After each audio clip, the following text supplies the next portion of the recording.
The world is loud. We live in a landscape of constant shouting, of opinions, of endless noise. But in the winter of 2026, something shifted.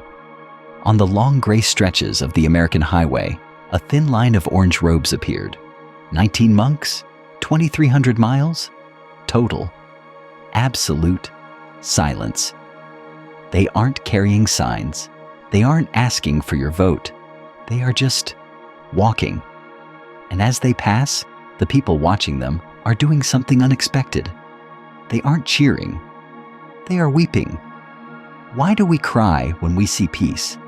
In ancient philosophy, it is said that the human heart is protected by a shell, a crust made of fear, of stress, and the exhaustion of always needing to be right. We spend our lives defending that shell. But when you see a man walking across a continent with nothing but a bowl and a prayer, that shell cracks. These are not tears of sadness. They are tears of recognition. You are seeing a reflection of the peace you buried deep inside yourself years ago.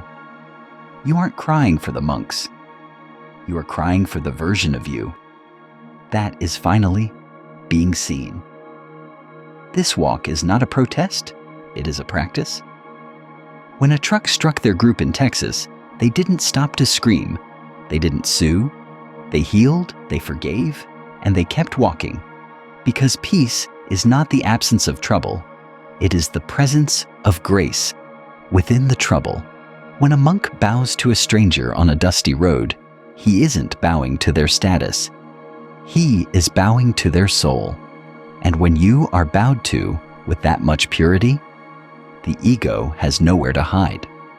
Those tears, they are simply the sound of your armor hitting the ground.